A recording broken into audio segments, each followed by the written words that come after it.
Hello my lovely student, this is Mansi. Welcome back to the channel. Now we're going to start with the next chapter which is chapter number 12 surface area and volumes. ठीक है, मैं पहले ही आपको बता दूं इस chapter में जो भी हमारे फॉर्मूलाज यूज हुए हैं फॉर्मूला शीट आपको मिल जाएगी टेलीग्राम के चैनल पे। नीचे हर वीडियो के नीचे डिस्क्रिप्शन में हमारे पास टेलीग्राम का ग्रुप है, आप वो ज्वाइन कर सकते हो। वहाँ पे सभी चैनल से रिलेटेड अपडेट्स आते रहेंगे एंड जो भी हैंड रिटन नोट्स है, जो भी आपकी फॉर्मूला शीट्स वगैरह है, सब वहाँ पे आपको मिल जाएगा। ठीक है, चलो लेट्स गेट स्टार्टेड। सबसे पहले तो अगर हम इधर की बात करें ये जो हमारे पास है ये तो सारे फॉर्मूलाज ही हैं, फॉर्मूला शीट में आपको मिल जाएंगे। अब आ जाते हैं यहाँ पे, बहुत ही छोटा सा चैप्टर रहेगा हमारा लेकिन क्वेश्चंस इसमें ले रहे हैं हम। सरफेस एरिया, अच्छा पहले मैं आपको बता दूं सरफेस एरिया और वॉल्यूम सबको याद होना चाहिए। जब हम सरफेस एरिया की बात करें, देखो जब तक हम 2D शेप्स पढ़ते थे ना, हम स्क्वायर पढ़ते थे, हम रेक्टेंगल पढ़ते थे, तो जब हम एरियाज की बात करते थे तो हम क्या बोलते थे, जैसे एक रेक्टेंगल है उसको आपने रखा हुआ है, वो कितनी जगह ले रहा है पेपर पे, वो हो गया उसका एरिया। लेकिन जब हम 3D पे चले जाते, 3D शेप्स पे चले जाते, क्यूब पे, क्यूबॉइड पे, तो तब हमारे पास आ जाता है सरफेस एरिया। क्योंकि जैसे कि चलो ये देख लेते हैं, थोड़ा सा ये क्यूबॉइड शेप में है, थोड़ा सा क्या क्यूबॉइड शेप में ही है। अब जब मैं इसके सरफेस एरिया की बात कर रही हूँ ना, तो इसके कितने फेसेस है, एक इसका ये वाला एरिया हो गया, एक ये हो गया, एक ये हो गया, एक ये एरिया हो गया एंड एक ये और एक इसका बॉटम हो गया। जब हम सरफेस एरिया की बात करें, हम ये सारे इस एरिया की बात करें, दैट इज सरफेस एरिया। ठीक है, एंड वॉल्यूम की जब हम बात करते हैं किसी 3D चीज की, वो कितनी जगह ले रहा है एंड उसमें कितनी कैपेसिटी है। जैसे ये मेरे पास बॉटल है, ठीक है, ये कितनी जगह लेगी एंड इसमें आप कितना पानी फिल कर सकते हो, इसकी अंदर कितनी कैपेसिटी है, वो हो गया इसका वॉल्यूम। ठीक है, क्लियर। चलो अब इसके आगे स्टार्ट करते हैं। अब ये वाला सरफेस एरिया वॉल्यूम्स हम 9th क्लास में बहुत सारे क्वेश्चंस करके आए हैं। यहाँ पे जब हम बात करेंगे ना, तो हम करेंगे कॉम्बिनेशन की। जैसे दो चीजें ली उसको मिला दिया, या एक चीज ली उसको मेल्ट करके उसकी दूसरी चीज बना दी, इस टाइप की चीजें, कॉम्बिनेशन वाली चीजें पढ़ेंगे। एग्जाम्पल देखते हैं। सबसे पहले थोड़ा सा और जूम कर देती हूँ। 2 cubes each of volume 125 centimeter cube are joined end to end. Find the surface area of the resulting cuboid.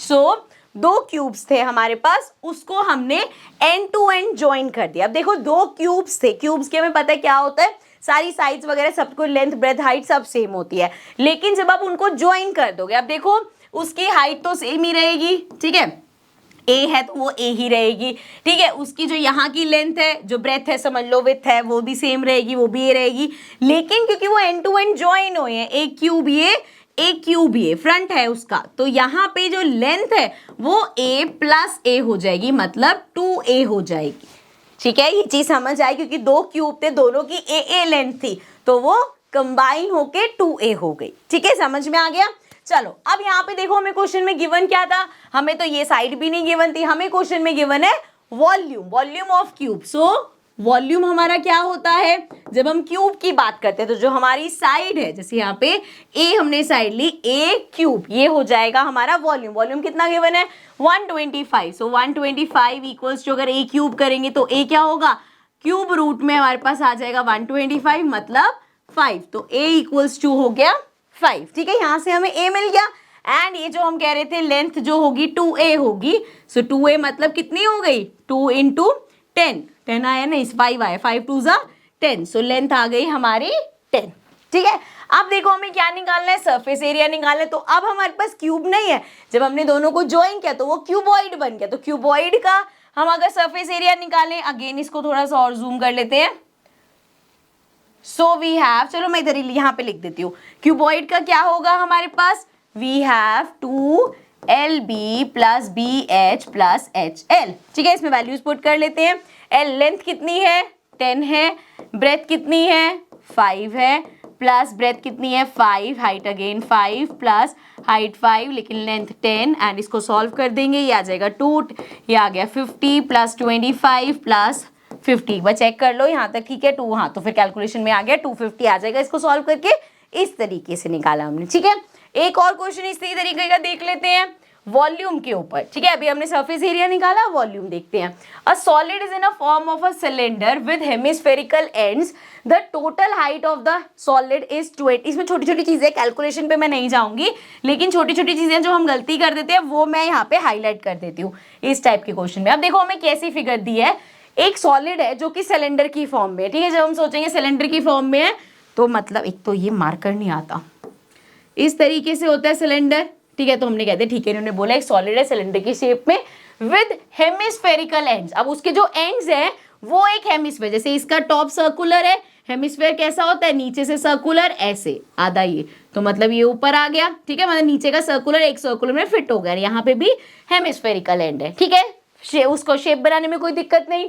The total height of the solid, the total height की बात करिए तो इसमें ये हेमिस्फेयर की हाइट भी मिल गई, तो टोटल हाइट हो गई 20, ठीक है। कट तो नहीं रहा, नहीं दिख रहा है। चलो आगे देख लो, total height is 20 and the diameter of the cylinder is 7 centimetre. Cylinder का डायामीटर मतलब ये उन्होंने दिया है 7 सेंटीमीटर। अभी मैंने बताया हेमिस्फेयर का नीचे से सर्कल होता है, सिलेंडर का भी सर्कुलर है, एक के ऊपर एक फिट कर दिया। तो यहाँ पे अगर बोला है सिलेंडर का ये, तो इसका मतलब वो जो हेमिस्फेयर है उसका भी डायामीटर 7 ही होगा, ठीक है। यहाँ पे ये चीजें छोटी छोटी कंफ्यूज करती हैं।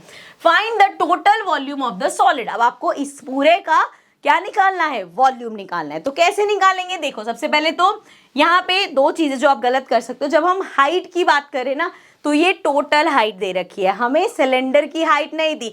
जब फॉर्मूला लगाओगे, जैसे सिलेंडर का जब फॉर्मूला लगाओगे वहां पे हाइट लोगे तो वो 20 ले लोगे तो वो गलत हो जाएगा, ठीक है ना। चलो पहले तो लिख लेते हैं हमें करना क्या है, इधर ले चलते हैं।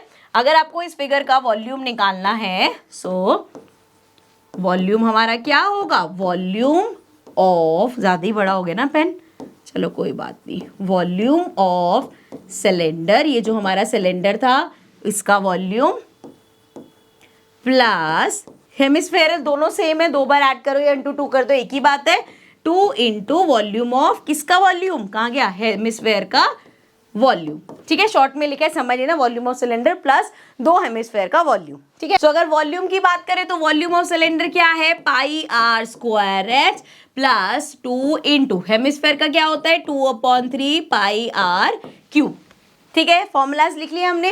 अब यहाँ पे आई हमारे पास हाइट, साथ साथ करते हुए चलते हैं, इसको ऊपर ले चलते हैं।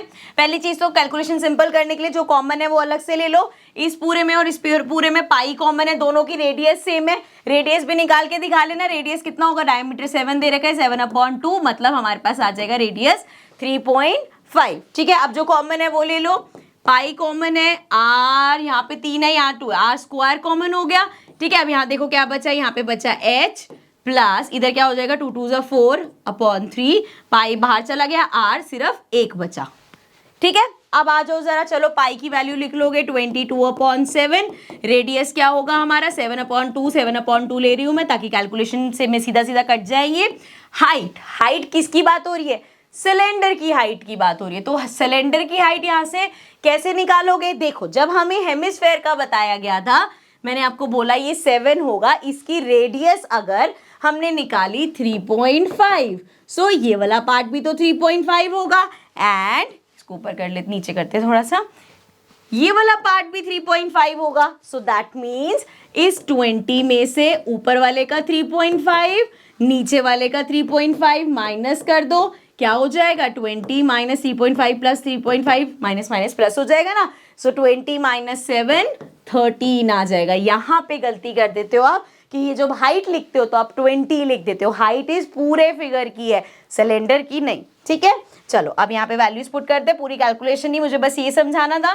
सो ये आ गया 13 प्लस 4/3 अगेन इंटू 7/2। अब यहाँ पे देख लो, अगर यहाँ पे कुछ गलती होगी बचा जाए 22/7, ठीक है, एग्जैक्ट सेम है, कैलकुलेशन में आपको दिख ही जाएगा, इसको सॉल्व करोगे तो आपके पास ये आंसर आ जाएगा, ठीक है। तो ये छोटी छोटी गलतियों का ध्यान रखना, इस टाइप की गलतियां नहीं करनी।